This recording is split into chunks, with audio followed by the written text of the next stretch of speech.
Sejam todos muito bem-vindos ao podcast Base Forte. A nossa ideia com esse podcast é propagar bons hábitos, bons manejos na saúde. A gente vai tratar muito sobre estilo de vida, vai tratar muito sobre treinamento. E hoje eu tenho aqui meu amigo, meu irmão, né, o Dr. Sandro, que está na linha de frente, está trabalhando nos hospitais. E aí a gente teve a ideia de falar justamente sobre isso, né? Sobre o caminho da doença, né? Qual que é o caminho que as pessoas estão percorrendo para chegar até um estado de saúde doente. E a gente vai falar muito sobre como retornar para a essência, né? Porque existe uma base. A saúde, ela tem uma base, existe um caminho, existem indícios que a saúde vai deixando um rastro. E ela é construída através de escolhas. Então, também a gente vai falar muito, e eu espero que tu goste, fique aí até o fim, sobre como retornar para a essência. Como ter, justamente por isso que o nome do podcast é Base Forte. O nome é esse nome, porque a gente acredita que a base, sendo forte, tendo uma base sólida, tendo uma base saudável, pode se construir muita coisa saudável em cima dessa base, né? Então, que é a alimentação forte, o treino forte e aí, por consequência, a saúde forte. E aí, quando as doenças chegam, e elas chegam uma hora ou outra, elas batem na porta de todo mundo, não tem jeito, não tem escolha.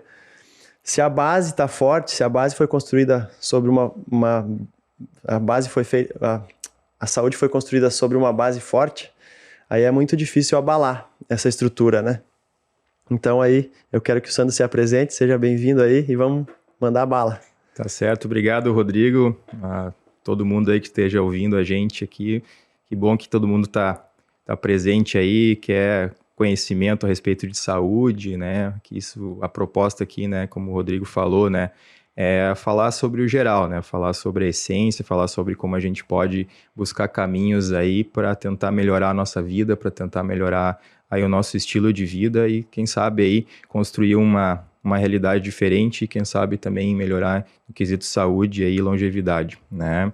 E, bom, eu sou médico, já trabalho há mais ou menos 7 anos já na área da saúde, trabalho em emergência, trabalho em consultório, trabalho em hospitais, né?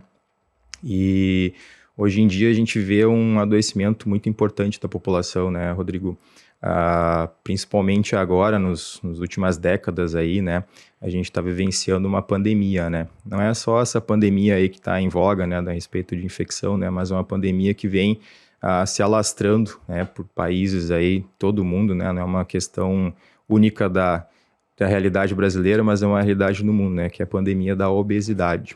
Né? Então, hoje em dia, as pessoas estão procurando muito atendimento de saúde, procurando muito consultas, né?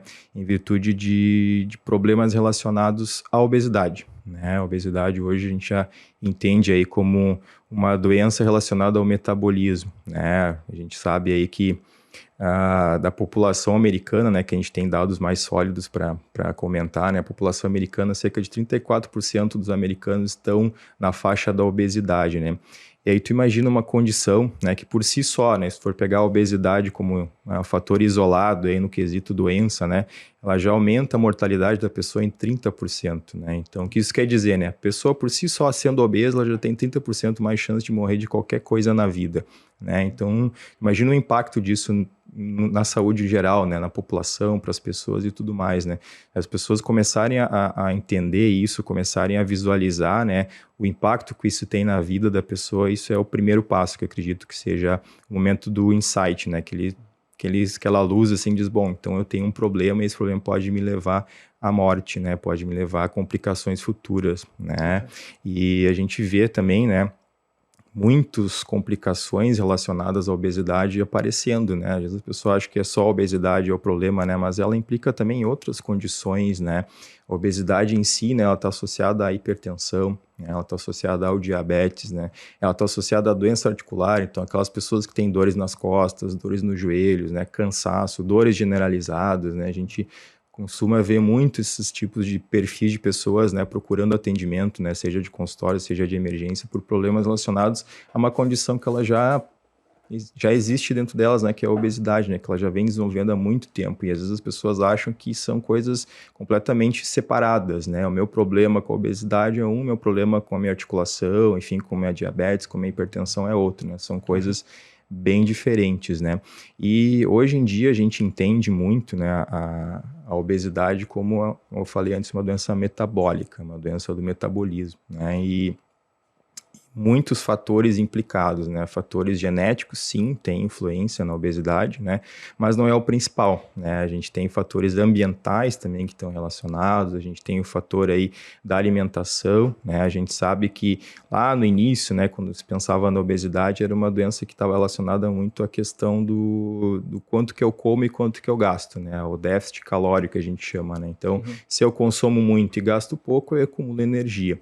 Né, que era a ideia realmente daquela coisa do ancestral, né, nossos primórdios, aí, o ser humano primitivo, lá na sua essência, né, ele era, na essência, um caçador e um coletor, né, ele não produzia seu alimento, ele não estocava seu alimento, então o alimento tinha que estar disponível para ele naquele momento, então ele tinha que ir atrás, tinha que preparar o alimento, tudo, né, aí com a modernização da sociedade, né, a organização do ser humano em sociedade, agricultura e tudo mais, industrialização, levou aí a um processo de industrialização e processamento dos alimentos, né? Então, o ser humano passou a não precisar mais ir atrás do seu alimento, né? Só que a fisiologia se manteve, né? Se a gente for pensar aí no Darwin, né? Que criou aí a teoria da evolução, né? Os seres mais adaptados que vão persistindo, vão mandando a sua carga genética para o futuro, e aí eles vão se mantendo assim, são os que sobrevivem, os mais adaptados, né? Então, esse ser humano que era um ser que tinha uma capacidade de acumular muita energia, né? Acabou que ele se propagou aí na essência da humanidade, aí foi, né, para o futuro, aí foi mandando sua carga genética, e hoje nós somos seres humanos derivados desses, né? Que são seres com uma carga de metabolismo que é realmente focada no acúmulo, né? Então, a gente é um ser humano que acumula. Mas não é só isso, né, que está ligado à obesidade. É um dos fatores, né? Sim. É um dos fatores que as pessoas costumam pontuar muito, né, na hora de tratar a obesidade, né? O déficit calórico, dietas e atividade física, né? E isso daí é uma coisa que é primordial, assim, que eu acredito, né? A questão, assim, do estilo de vida da pessoa, né? E, enfim, e essas questões aí relacionadas à obesidade, a gente vê também, né, agora muito mais também nas crianças, né? Antigamente não se falava tanto em obesidade em crianças, não que não existisse, mas era uma coisa mais isolada. E hoje em dia não, né? Então tu imagina hoje tu condenar uma criança aí de 7, 8 anos que já está obesa, né? Tu imagina essa criança que ela vai ter uma expectativa de vida menor que as outras crianças, né? Menor que a população no geral, né? Uhum. Então, é uma situação bem complexa, uma situação bem grave, assim, nesse sentido. É legal, né? A gente trazer à tona, né? Esse teu conhecimento é interessante, porque tu tá ali na emergência, né? Tá pegando as pessoas que estão na tua frente ali, que estão chegando doentes, precisando ser medicadas, muitas vezes não tem nem volta, né? Porque, só para ter uma ideia, né? O SUS tem um orçamento de 140 bilhões anuais, né? 140 bilhões anuais. E 80% da demanda disso são ataques relacionados ao aparelho cardiorrespiratório, né? Ou seja, então, sei lá, vamos lá, de 10 pessoas que chegam lá na emergência do SUS, 8 pessoas vão ter um acometimento cardiovascular. Então, daí vamos traduzir para reais isso. São 140 bilhões por ano, né, que o Ministério recebe do governo. E de cada 10 pessoas que chegam numa emergência, 8 estão ali. Então, vão desfalecer, né? Na verdade, o que mais mata no mundo todo, né, são as doenças relacionadas ao aparelho cardiovascular. Uhum. Então, imagina o quanto não se gasta, né, em relação a isso. Eu já cheguei a me questionar assim, ó, será que o governo tem realmente interesse que as pessoas não adoeçam? Eu já cheguei a me questionar. Porque os números são absurdos e só aumentam, né? E é legal trazer à tona, assim, a gente não precisa concordar em tudo também, né? Uhum. A obesidade tem um fator genético, mas para mim, né, na minha opinião, Rodrigo, não é tão empírico, é um pouquinho baseado em ciência também. Mas não, para mim, e também pelo que eu vejo na minha prática, todo dia principalmente, a obesidade é uma doença de comportamento. Ela é uma doença metabólica, mas para mim o fator genético, através dos bons hábitos, eu conheço atletas, eu trabalhei muito tempo com atletas de alta performance. E eu lembro que às vezes ia um pai ou os pais visitar o atleta no CT ou, enfim, no dia de jogo. E aí tu via a família toda do atleta obesa. e o guri com a barriga tanquinho, entendeu? Então eu acredito muito que o fator genético pode ser 100% suprimido. Eu acredito muito que eu posso ter meu vô gordo, obeso, minha avó, posso ter meu pai, posso ter minha mãe, mas se em um determinado momento da minha história, eu resolver tratar com responsabilidade esse negócio e falar assim, cara, eu vou mudar os meus hábitos. Tenho certeza que a genética não influencia em nada.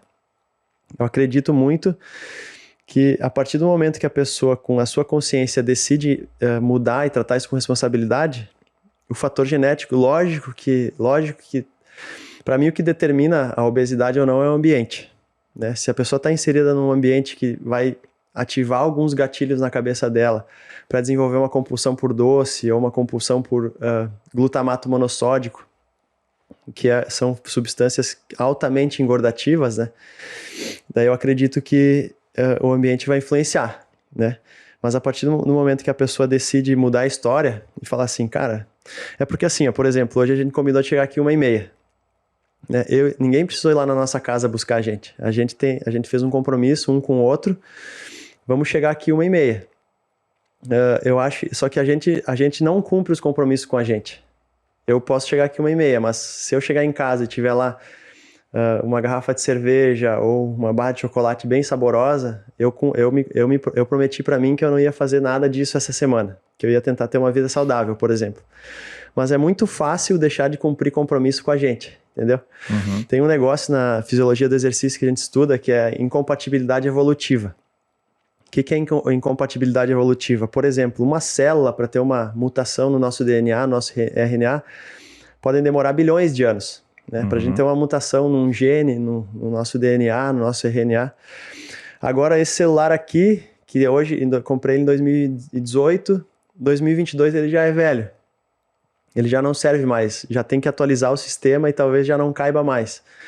Sei lá, cara, um computador que me servia há 2 anos atrás, ou seja, a incompatibilidade evolutiva é o seguinte, existem várias substâncias que são incompatíveis com a nossa fisiologia, né? Uhum. Eu vi recentemente uma entrevista de um cirurgião abdominal, ele falou que ele começou a operar as pessoas coloridas por dentro. Uhum. Por quê? Porque o corpo não sabe o que é glutamato monossódico, né? O corpo não sabe direito o que é açúcar, ou o que é um edulcorante, que são substâncias altamente excitatórias, né? O ser humano se desenvolveu, né? Desenvolveu o seu cérebro, diferente do animal, por quê? Porque tem mais neurônios espalhados pelo hipocampo, né? Pelo hipotálamo, pela hipófise e pelo cerebelo. Por isso que a gente tem a capacidade de ser racional, né? De escolher as nossas coisas.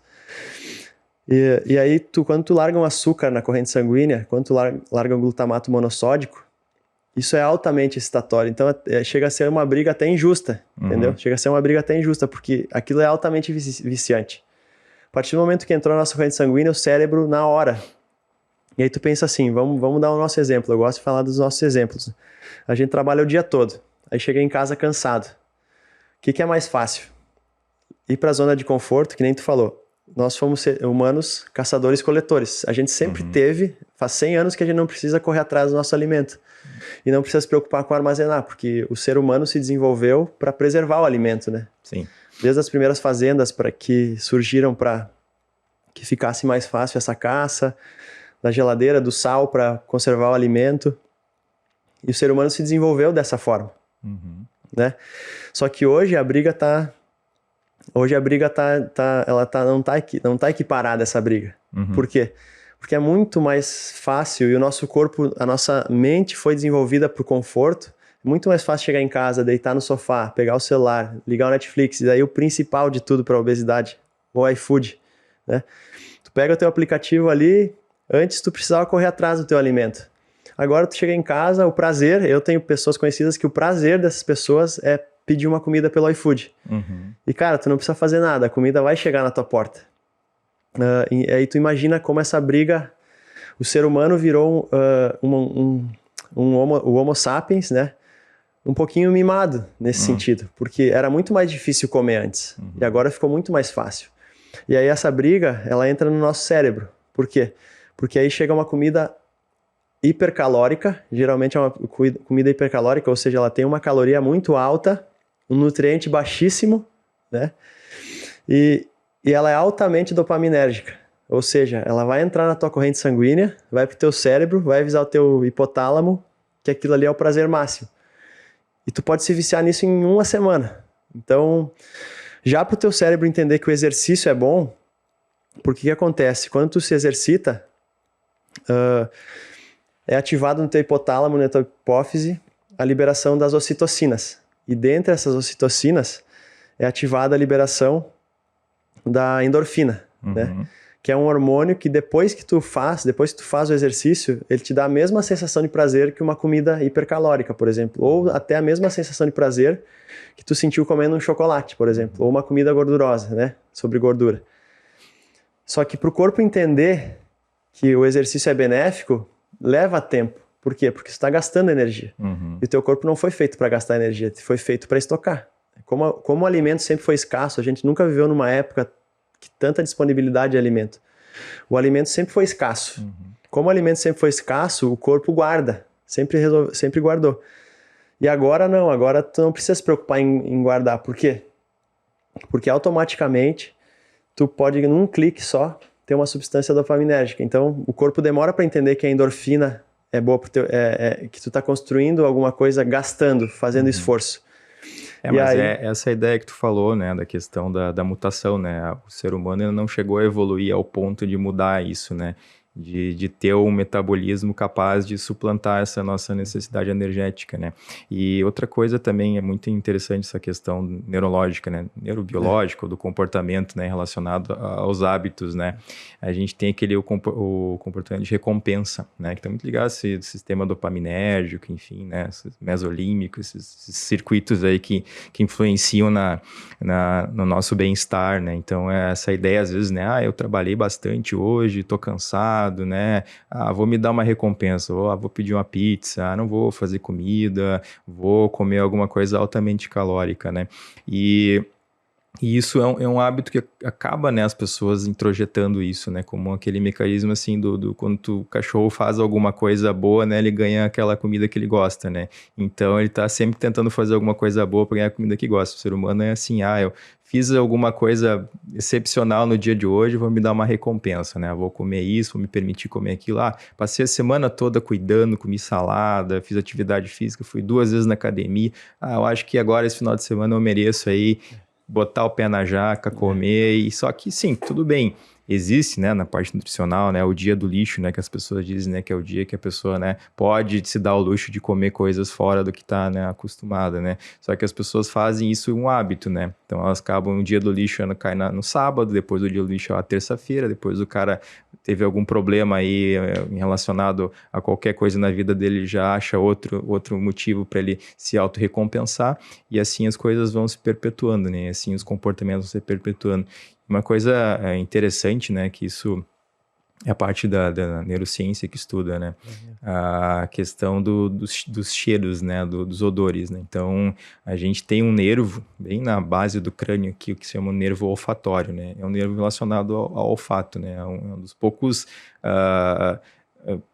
estruturas do sistema nervoso assim que está em contato direto com o ambiente, né, então é o nervo que ele recebe aí os odores e ele interpreta aquilo e estimula as áreas do cérebro relacionadas com determinados odores, né? E a gente sabe que esse nervo ele tem muito mais receptores para gorduras, né? Então, por que o cheiro de fritura, o cheiro de gordura é muito mais prazeroso, estimula muito mais a gente o apetite, enfim, em relação aos outros cheiros, né? Porque a gente olhar um hambúrguer, uma pizza, uma lasanha, dá muito mais prazer, assim, a gente já saliva, já o estômago começa a liberar as enzimas aí para fazer a digestão, porque realmente ele está ligado com esse estímulo, né, olfatório, estímulo dos sentidos, né, e aquela sensação de ter um alimento altamente calórico para nós também é interessante, porque a gente tem necessidade de ter energia, né, de estocar energia, então aquilo acaba sendo um mecanismo de gatilho, né, então tu olha, tu sente o cheiro, né, olha uma alface, por exemplo, uma alface não tem prazer nenhum, né, tu olha, tu cheira a alface, tu não consegue sentir prazer nada em comer uma alface, né, agora tu vê um bife ali com queijo em cima, né, uma polenta, polenta, um negócio assim, né? Bem calórico. Já começa a sentir o cheiro Tu já só de imaginar que se a pessoa não almoçou, e só de imaginar, tu já tá salivando. Pô, pois é, podia comer uma polenta hoje, né? Então, esses mecanismos de regulação neuronais aí que são muito interessantes nessa parte de criação do Cara, processo. mas imagina só, né? Se tu falou no começo que a gente vive a verdadeira pandemia, é a pandemia da obesidade. Então, tu deve tá vendo muito no teu dia a dia as pessoas adoecendo em função da obesidade, né? Sim. E eu trato a obesidade como eu te falei antes, como 100% relacionado a comportamento. Uhum. Né? Para mim, não tem como falar de obesidade se não for falar de comportamento, né? E aí a gente vive uma briga assim que não é parelha, não é uma briga justa, porque é muito mais fácil a gente adotar comportamentos ruins, digamos assim, do que bons, né? Então, para mim, cara, a obesidade, ela tá muito relacionada também ao comportamento ansioso. Uhum. Né? Porque o que acontece? A partir do momento que eu pedi uma comida hipercalórica, eu deitei no sofá, eu peguei a Netflix, né? Sendo que há menos de um século atrás eu precisava coletar o meu alimento, aquilo ali, eu como, eu usufruo disso, né? Por direito do meu Netflix, eu usufruo da minha comida, só que aquilo ali só aumenta mais a tua ansiedade, né? Aquilo ali não satisfaz. Geralmente não satisfaz nem o apetite, a comida. Se ela é altamente calórica e baixa, tem uma baixa densidade nutricional. E aí o que acontece, cara? As pessoas vão ficando cada vez mais ansiosas. Uhum. E aí vão comendo cada vez mais. Aí eu queria chegar nesse assunto aqui, ó, que eu sei que tu também separou um artigo, né? Lá na Universidade de Pittsburgh, Departamento de Psiquiatria, eles fizeram uma pesquisa com 120 humanos, né? Sendo que eles dividiram em 2 grupos, né?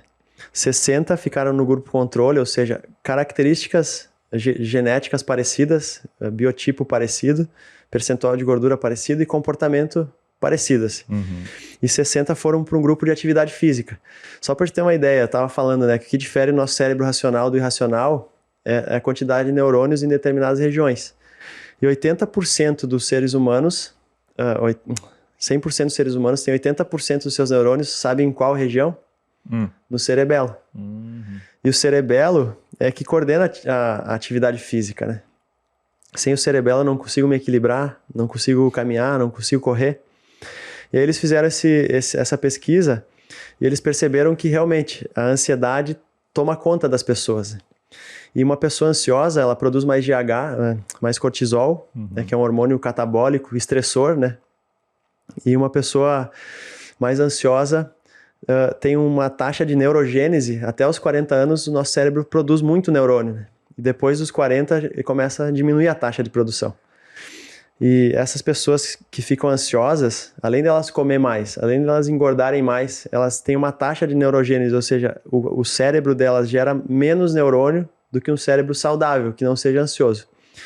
E aí esses caras separaram os 2 grupos e botaram um dos grupos das pessoas ansiosas para treinar, né? E aí no fim do estudo eles ficaram 1 ano acompanhando, né? Eles ficaram 1 ano acompanhando o grupo e no fim do estudo as pessoas que fizeram atividade física, além delas não terem diminuído essa taxa de neurogênese, ou seja, o cérebro continuou produzindo os neurônios, que iam lá agindo contra a ansiedade também, porque quanto menos neurônio, mais ansioso eu fico, entendeu? Essas pessoas com uma taxa de neurogênese maior, elas conseguiram ter melhores escolhas. Além disso, eles detectaram lá, através dos exames que eles fizeram na metodologia do artigo, que as pessoas conseguiram ter mais autocontrole, as pessoas tiveram uma atividade no hipocampo, que é o que coordena nossas emoções, né? A parte ali do nosso cérebro que coordena nossas emoções. Essas pessoas conseguiram ter mais autocontrole, e aí para mim é uma coisa muito importante, cara, desenvolver virtudes, sabe? A gente vive numa sociedade que tá muito vulnerável, assim, ao esforço, sabe? Isso é um assunto legal da gente tratar também. Hoje em dia, qualquer coisa que exija esforço, né? Qualquer coisa que exija esforço é muito fácil desistir, né? E esses caras do artigo se esforçaram por 1 ano, e aí no fim de 1 ano, além deles emagrecer, eles tiveram uma atividade no hipocampo maior, né? E eu fico pensando assim, pô, ficar 1 ano treinando, tem que ter paciência, né? Tem que desenvolver uma virtude, pelo menos, que é da perseverança, né? E é o que a gente vê isso tá em falta hoje em dia. É difícil tu ver uma pessoa que, pô, eu não quero ficar aqui te elogiando, mas eu sei da tua história, por exemplo, né? Como, cara, eu sei quanto tu ralou pra virar médico. Eu sei que foi difícil pra caramba. Eu te conheço há muito tempo. Pô, às vezes eu saía, a gente dividia a moradia, né? A gente morava no mesmo lugar. Eu saía de casa de manhã, tu estava estudando. Eu voltava de noite da minha faculdade, do trabalho, tu estava na mesma posição estudando. E isso foi um exemplo para mim. Por quê? Porque ali eu aprendi um pouquinho sobre perseverança também, sabe? E isso é virtuoso. É virtuoso também ver isso. E quando a gente fala de emagrecimento, como a gente está numa briga, a briga que a gente vive ela não é proporcional, é preciso desenvolver virtude. Entendeu? Se eu não desenvolver um pouquinho do meu domínio próprio, se eu não desenvolver um pouquinho da minha perseverança, tipo, se eu não começar a cumprir os compromissos comigo mesmo, sabe? Eu prometi pra mim que a semana eu vou tentar desenvolver hábitos mais saudáveis. É impossível ganhar. É impossível.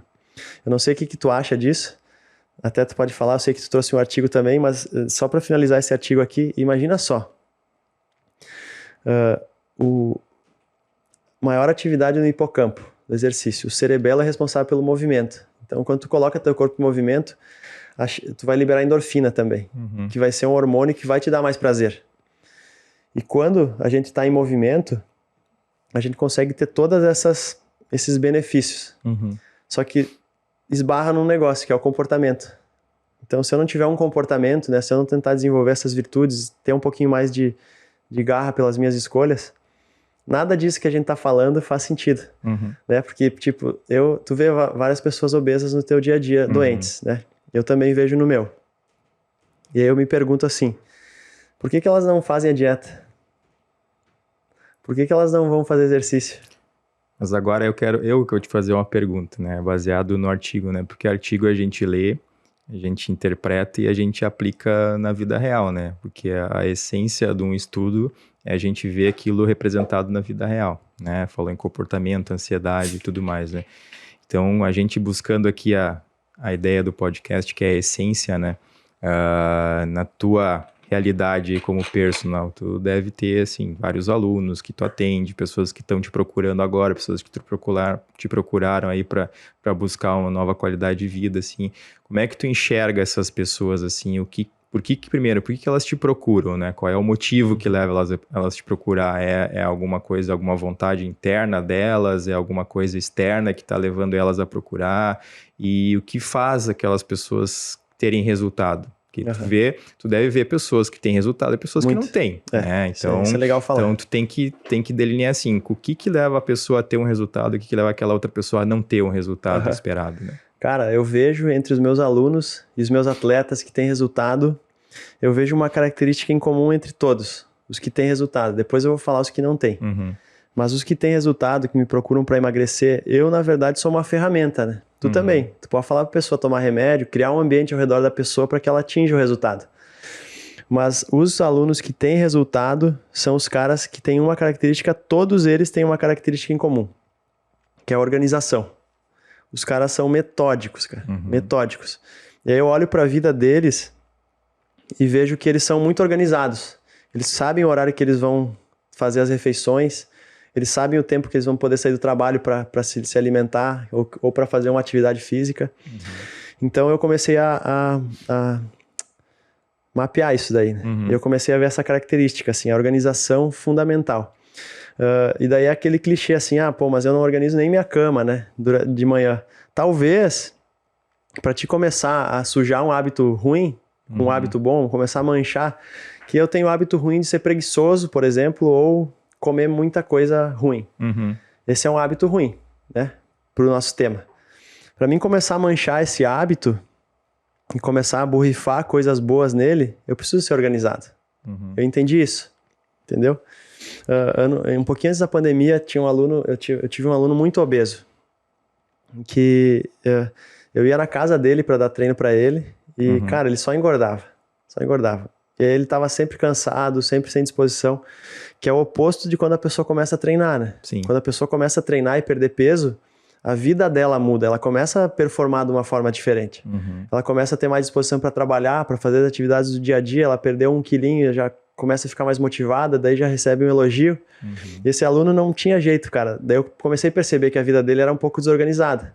E logo passou um tempo, eu parei de dar treino para ele porque ele foi demitido. Ele trabalhava numa empresa grande, tinha um cargo bom. Ele chegou para mim e falou, fui demitido, estavam cortando gastos na empresa e minha cabeça rolou. E aí eu comecei a perceber, cara, será que isso não tem a ver com o estilo de vida dele também?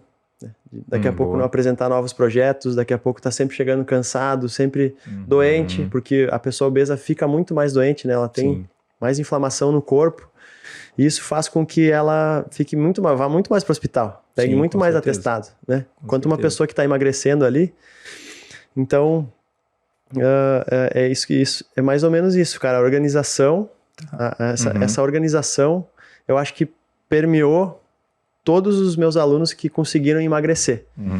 E aí entra muito no comportamento, né? Não tem como a gente falar de emagrecimento sem falar disso daí, cara. O único caminho para que tu tenha sucesso no emagrecimento, na minha visão, é que tu mude o teu comportamento. E a única forma de tu mudar teu comportamento é começar a manchar os teus hábitos ruins. Sabe? Sim. Eu sou suspeito em falar, porque eu amo correr. Só que para mim a corrida é o esporte mais democrático que tem. Tu não precisa pagar ninguém para correr contigo, tu não precisa pagar uma academia. Só precisa chegar na tua casa, botar teu tênis e começar a correr, né? E eu, quando tô correndo grandes distâncias, a gente vive num tempo que produz muito mais ansiedade, né? As pessoas estão naturalmente mais ansiosas. Por quê? Porque a nossa mente vai pro futuro, né? Ela tá sempre no futuro. O passado, muitas vezes, é tristeza para muitas pessoas. E a mente ansiosa, né? O passado é depressão. E a mente ansiosa é uma mente que está sempre lá no futuro, sempre na frente. Ela não está vivendo esse momento presente aqui. E que isso é totalmente oposto da corrida. Quando tu tá ali, tu corre o primeiro quilômetro, tu já correu, tu sabe, né? Tu corre, né? Aí tu corre o segundo quilômetro, e tu corre o terceiro quilômetro. Não tem como tu pensar no amanhã. Porque tu só quer pensar em não desistir, e tu só quer pensar em terminar aquele trajeto. Tu só quer pensar em terminar aquilo que tu combinou contigo. Te propõe um desafio, né? Eu lembro que quando eu comecei a correr, eu não corria 500 metros, né? Minha meta era correr 1 quilômetro. E assim foi tempo, assim, não foi um negócio assim de uma semana para outra, né? Eu tinha colegas que tinham já quase maratonistas, assim, corriam 5, 10, 20 quilômetros e eu tava ali penando para correr meu 1 quilômetro ali com muito esforço, né? Depois, quando eu cheguei na meta de 1 quilômetro, vamos para 2, vamos para 2,5, vamos para 3, e aí, quem sabe 5, né? E assim as coisas foram gradativamente, né? Mas eu entendo que também tem algumas pessoas que têm dificuldade em correr, né? Porque o grande problema, né, quando tu interpõe uma pessoa assim, né, que tu identifica, a pessoa é obesa, né? Tudo bem, vamos propor aqui um plano para tentar controlar isso, né? E aí, claro, entra todas essas questões que a gente falou aqui de comportamento, de organização, né? Aí também tem outras coisas que tu deve pontuar aí mais pra frente, mas enfim. Só que a pessoa, né, ela já vem com uma ideia de que ela não consegue, né? Eu vejo muito assim, que tem muita gente, quando tu propõe uma coisa, ela já tem o problema. Ela diz, não, isso eu não posso. Não, isso eu não consigo. Não, eu não tenho como fazer isso, né? Quem sabe comer... Não, eu não posso comer porque eu só tenho meia hora de intervalo para alimentação, eu não consigo fazer comida em casa, eu tenho 3 filhos, eu não sei o quê, eu não tenho tempo, eu pego 2 ônibus, eu fico 1 hora presa no trânsito. Então sempre tem aquela negatividade, aquele processo assim do eu não posso, eu não consigo. Mas até isso é legítimo, né? Sim. É legítimo. Pô, eu tenho que pegar ônibus, tô cansado, trabalhei pra caramba, meu filho tá me incomodando, assim. Só que aí entra a organização. Por isso que as pessoas conseguem. Porque uma pessoa que quer performar um pouquinho diferente, ela tem a organização. Então, pô, eu tenho que pegar ônibus, eu tenho meu filho, eu tenho meu chefe, eu tenho os horários, só que eu sou organizado, né? Desenvolve essa virtude da organização. E aí eu consigo encaixar meia horinha para correr durante o meu dia. Interessante, né? Fechou, né? Tem a ver muito com a produtividade, né? Tem as pessoas produtivas, são as pessoas que se organizam mais, né? Aquela pessoa, ele diz, bom, ele vai pra academia, ele trabalha, ele faz isso, faz aquilo, ainda ele tem tempo para sair, ele não sei o quê. Então é uma questão mais organizacional mesmo, né? E tem alguma outra coisa que tu identifica nas pessoas que têm resultado e que não têm resultado para que isso aconteça?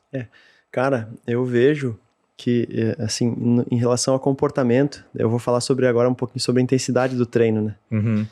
Mas eu identifico que a ansiedade, ela tá prejudicando muito as pessoas. E aí isso daí, a ansiedade, ela mina a vida da pessoa, né? A pessoa sempre tá achando que tá faltando alguma coisa. Ela não consegue, como eu falei antes, ela não consegue aproveitar o agora, né? Então eu acho que outra coisa que eu identifiquei foram pessoas que conseguiram diminuir essa ansiedade. Uhum. Porque as pessoas estão muito ansiosas, cara. As pessoas não dormem.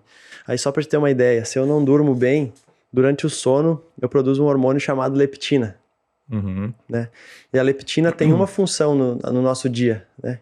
E a função da leptina é dar saciedade. Então, só para base, né? A base é sono, em primeiro lugar, não tem como negociar o sono. Alimentação, mas não calórica, mas uma alimentação nutritiva e exercício. Para mim, essa é a base forte. É esse tripé. Essa é a base forte. Se eu não conseguir dormir bem, naturalmente, eu vou ter mais cortisol na minha corrente sanguínea ali, me estressando ao longo do dia. É um hormônio, é a nossa mente. Ele vai estar me estressando ao longo do dia.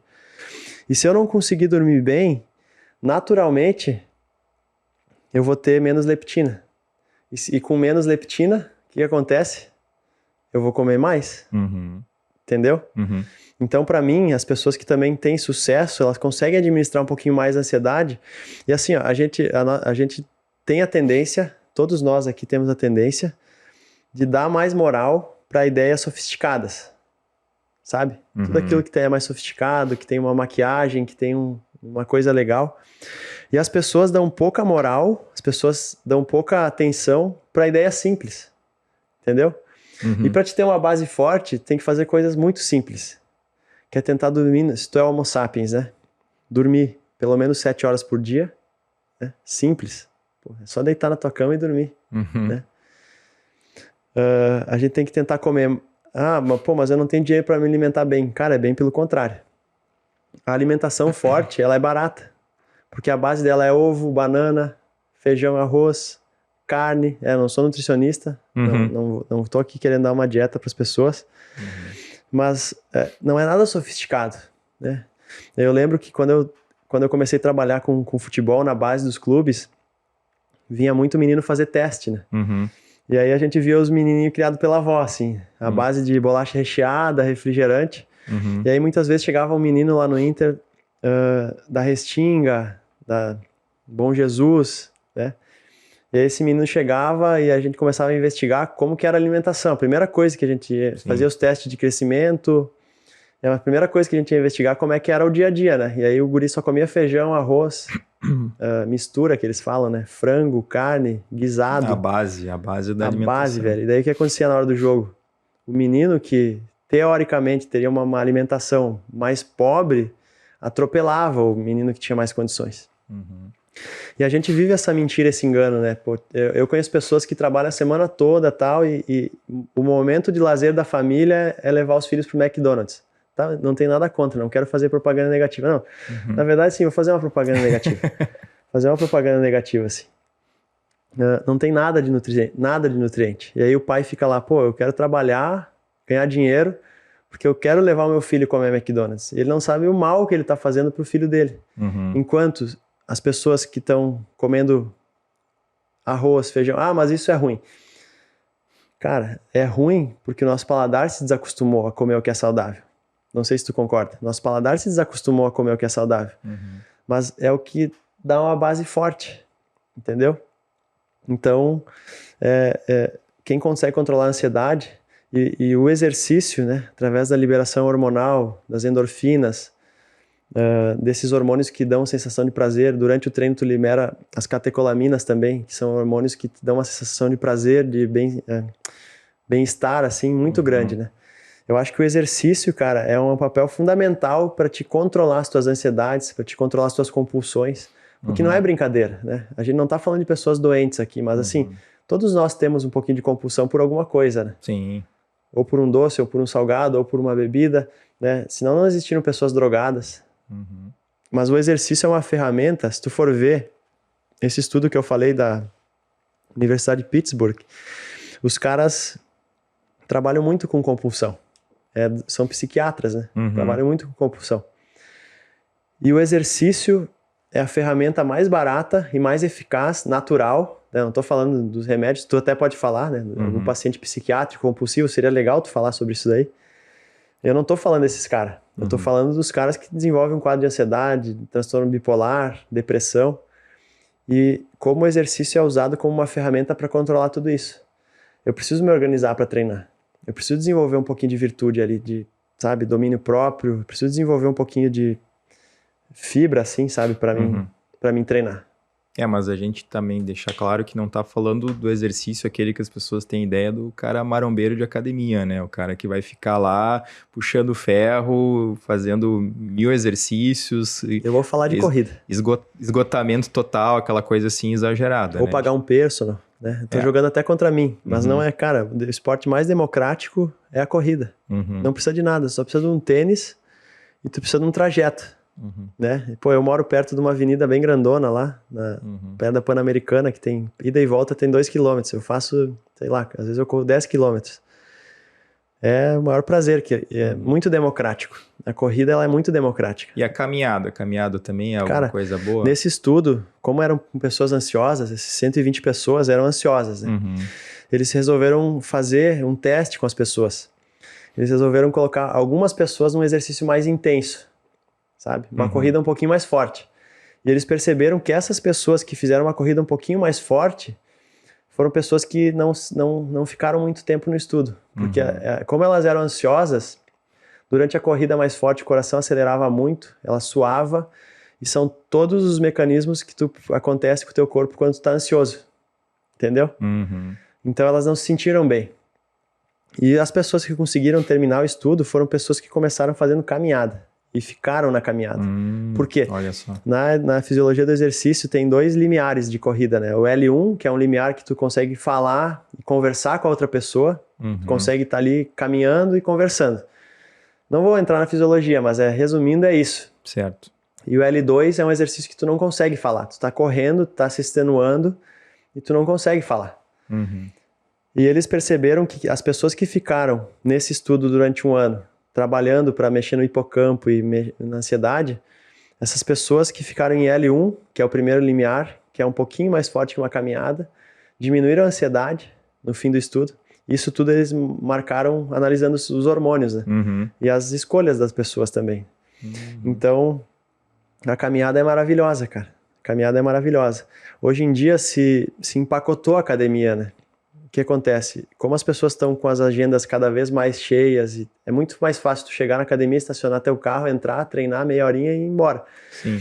Mas exercícios, eu sou muito a favor dos exercícios na natureza. Caminhadas, corridas. E a caminhada, ela é para a tua mente, né? Tem uma vasta literatura na ciência que mostra que para tua cabeça, a caminhada ela é maravilhosa. Né? Então, eu não sei o que tu pode falar sobre compulsão, né? Porque as pessoas estão muito compulsivas, né? A compulsão mas é mais ou menos essa ideia que a gente está tratando aqui, né? Da questão do comportamento aí de recompensa, né? Aquela coisa que a pessoa vai estimulando um comportamento, e aquilo se tornar um hábito, né? E eu acho que cai muito pelo contrário também, né? Se a gente estimular um hábito bom, quem sabe a gente torne aquilo uma compulsão, digamos assim, mas para o bem, né? E eu acredito muito nessa ideia aí que a gente tenha que ter a organização, né? Eu acho que é o fundamental de tudo, né? Quando tu para e analisa a tua vida, assim, o que tu faz, assim, durante as 24 horas, assim, tu começa a ver várias brechas, assim, de momentos, assim, que tu não tá fazendo absolutamente nada por ti. Tu não tá acrescentando nada por ti. Tu tá simplesmente sentado no sofá ali, acumulando energia. É basicamente isso que a maioria das pessoas faz, né? Porque eu tô cansado. E o próprio cansaço do dia a dia, né? Essa questão mais assim do indisposição, né, não ter pique para as coisas, né, é a idade. Na verdade não está tão relacionado só com a idade, está relacionado com o nosso condicionamento físico, né, com essa questão da gente estar em atividade. Nosso corpo é uma máquina, né, cara, se a gente não está lubrificando ele, não está estimulando ele vai enferrujando, né, as doenças estão começando a aparecer, a gente começa a ficar menos tolerante a determinado exercício, né, até subir uma escada às vezes começa ser um martírio, né? Então a pessoa prefere elevador, escada rolante e aqueles hábitos assim que vão se tornando coisas assim mínimas, né? Que a pessoa gasta menos energia, né? A lei do menor esforço, né? A física Que é o tem muito natural do isso, nosso né? corpo. A física tem muito isso, né? A menor energia gasta para percorrer uma certa distância, né? Então é isso aí que a gente vê todo dia, né? Como é que eu vou chegar naquele lugar sem me esforçar muito, né? Então, quando a gente começa a ter o esforço, né? Quando a gente começa a ter o processo aí de mudança, né? A gente começa a modificar esses mecanismos, né? De recompensa, mecanismos aí de ficar sempre na inércia, né? E a compulsão é um comportamento que hoje já é condicionado a uma doença psiquiátrica, né, comportamento compulsivo, toque, enfim, né, mas eu não quero aprofundar muito na área psiquiátrica aqui, eu acho que não é o foco a gente falar da psiquiatria em si, né, mas falar, enfim, de tratamento de sua compulsão, quais os subtipos de compulsão que existe, a origem do processo, Mas a né? atividade física pode ajudar muito, Mas né? a atividade física em si melhora vários tipos de doenças psiquiátricas, né, No melhora teu a dia a dia, assim, depressão. tu recomenda isso daí? Ou tu vê, assim, uma recomendação da atividade física ou tu não A consegue atividade física, ela entra em praticamente a maioria dos grandes estudos, assim, né, a nível que a gente fala de cardiovascular, né, se tu pegar aí as grandes, agências, né, reguladoras de saúde, né, as associações médicas mundiais, né, a Associação de Cardiologia Americana, a Europeia, todas elas são unânimes, a Associação de Diabetes também, elas são unânimes em primeira coisa, assim, antes de tu pensar em dar um remédio para a pessoa, antes de tu pensar em iniciar um tratamento medicamentoso, qualquer coisa, o primeiro item lá que tu vê em todas as recomendações é lá, mudança de estilo de vida. Então é uma coisa assim muito pontual, né? Eles dizem exatamente o que fazer com mudança de estilo de vida, aí cada uma tem o seu papel ali de indicar alguma coisa ou outra, né? Atividade física moderada, a intensa durante 150 minutos por semana, né? A dieta que a gente considera assim a mais adequada, né, no sentido, né, de proteção cardiovascular, a dieta, né, com proteínas, com frutas, com isso, com aquilo, né, então acaba que no resumo de tudo, assim, quando a gente for pensar em tratamento de doença relacionada à parte cardiovascular, a diabetes, a obesidade, primeira coisa é mudança no estilo de vida, né, e aí eu acho que entra tudo isso que a gente falou, né, entra toda essa questão aí da organização, do comportamento, dos comportamentos compulsivos, do ambiente da pessoa vive, né, dos estímulos que ela recebe, né, externos, né, os estímulos internos, como a pessoa se vê também é uma coisa interessante que pode, de certa forma, também contribuir para o processo, né, de adoecimento. Então, isso tudo aí vai de encontro ao que a gente está falando aqui, né, mudança do estilo de vida, né, é uma ideia, assim, que eu vejo que também é muito pouco debatida, né, porque às vezes o que acontece no ambiente de emergência, a gente não tem tempo para debater isso com a pessoa, né? A gente tem um atendimento focado, a gente tem um atendimento para resolver um problema, né? Eu sempre digo para a pessoa, a gente vai apagar um incêndio aqui, a gente vai resolver a tua vida, né? Então, tá tendo problema agora no joelho, a gente vai melhorar a dor no joelho e depois daqui tu vai procurar um atendimento mais completo, vai fazer uma avaliação mais completa, E aí vai que é o definir... problema, né? Depois daqui as pessoas não fazem. E aí, exatamente, né? O depois daqui, se eu melhorei a dor no joelho, a pessoa não vai voltar mais, é mais fácil né? tomar um comprimido. Exato, né? Mais fácil tomar uma pílula, O uma remédio, injeção. ele é sempre o que as pessoas querem, né? As pessoas querem hoje em dia, né? A gente já tá falando da ansiedade, né? Vamos extrapolar um pouco hoje aqui, né? As pessoas querem a pílula que resolve tudo, né? Elas querem a pílula que resolve tudo, que resolva a doença, que resolva a obesidade, que resolva o diabetes, que deixa mais feliz, que deixa mais bonito, que melhore a pele, que rejuvenesça, que faça um milagre da vida, né? Só que elas não querem ter esforço nenhum, elas querem sentar no sofá, tomar a pílula e que tudo aconteça automaticamente, Hoje né? eu tava dando um treino num prédio, e aí até o Rafael Sobis, que era do Inter, o jogador, mora nesse prédio, né? E aí eu perguntei pra ele assim, ó, Sobis, tu conseguia jogar sem dor ou tu jogava sempre com dor? Ele tava na esteira, agora ele se aposentou e aí ele tava correndo na academia do prédio.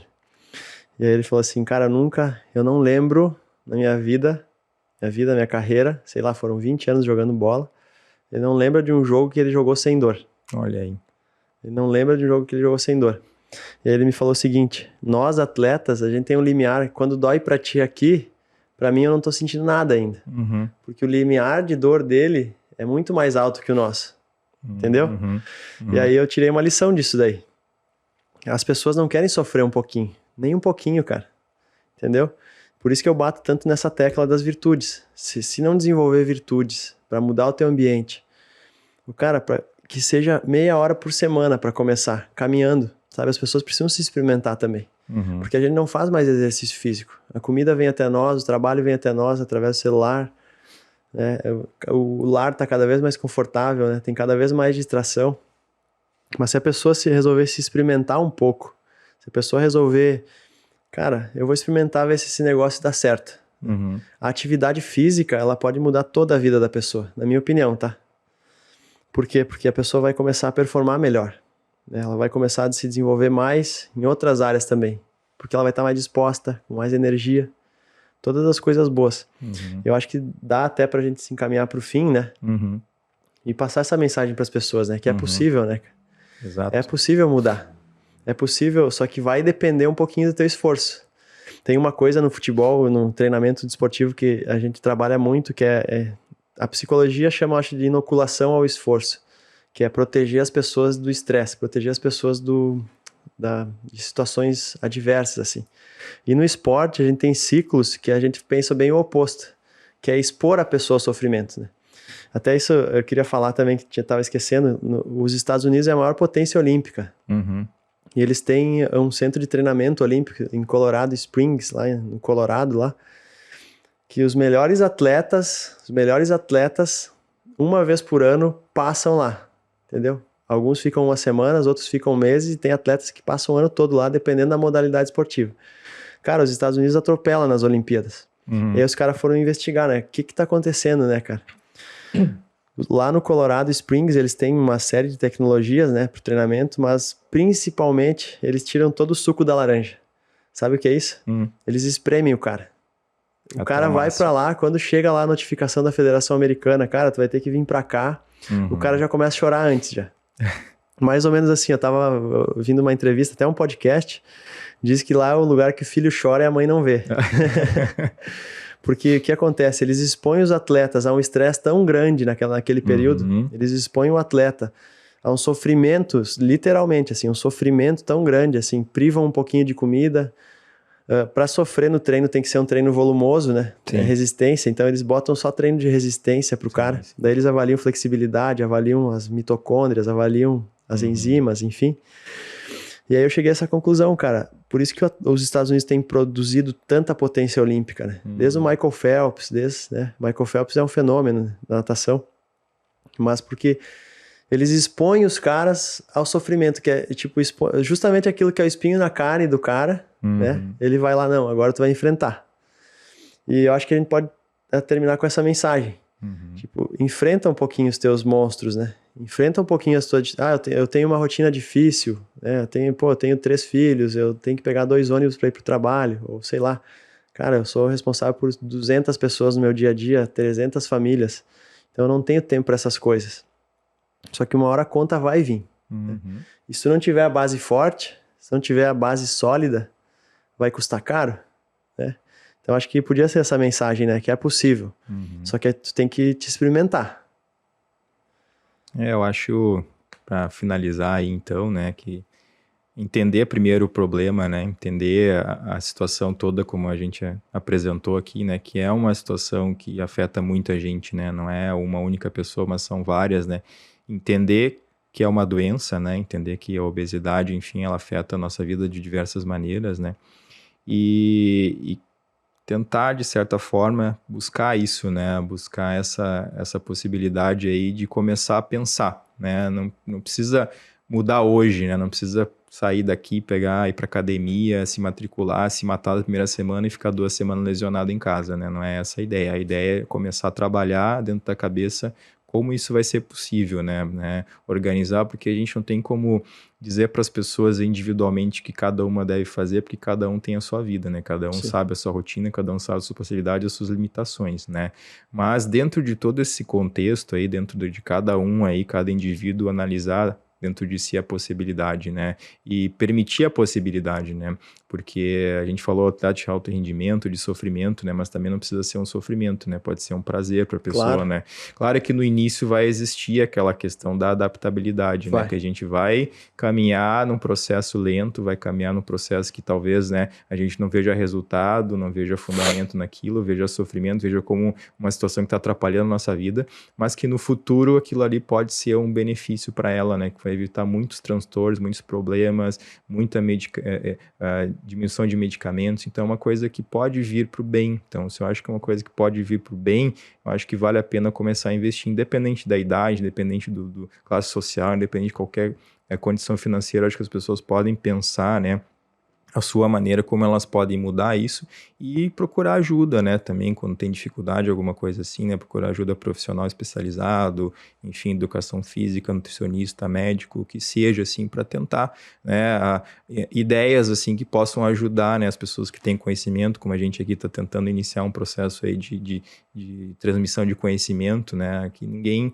está tentando impor nada, ninguém quer fazer uma situação assim de debater cientificamente nada, que a gente quer usar o nosso conhecimento para tentar facilitar a vida das pessoas e tentar levar uma mensagem que elas podem sim mudar e é possível resgatar a essência e buscar aí o caminho alternativo à doença, né, que é a saúde. Uhum. E a gente não pode deixar de agradecer aqui também, né, desse estúdio maravilhoso que a gente tá. Muito legal, por sinal, muito bom. Ele é aqui em Porto Alegre, né, Rio Grande do Sul. Ele fica numa região muito boa, bem fácil de chegar, aqui na Rua Ramiro Barcelos, aqui perto do Hospital Moinhos de Vento. Olha, né? Aí, ó. Soul Produções Audiovisuais. Eu sei que tem muita gente querendo, e eu acho legal, cara, as vozes do bem, assim, as vozes que querem tentar fazer uma diferença, porque é nessa briga injusta, né, que a gente vive contra a má alimentação, os maus hábitos, eu tenho que se levantar vozes para falar algumas coisas legais, né, também, para inspirar as pessoas a ter uma vida um pouquinho melhor. Então, quem quiser, né, gravar o seu podcast, pode vir aqui, procurar, vai lá no Instagram, no Soul Produções, segue eles, fala com o Guilherme, com a esposa do Guilherme, chama eles lá, que nem a gente fez, e provavelmente é o primeiro de muitos episódios ainda. É isso aí. Obrigado ao pessoal aí da Soul aí pelo apoio também, muito legal. E toda semana já fica ligado nas plataformas, né, no YouTube, no Spotify, que a gente vai vir fazer um barulho aí. Obrigado. Tá bom, obrigado a todos.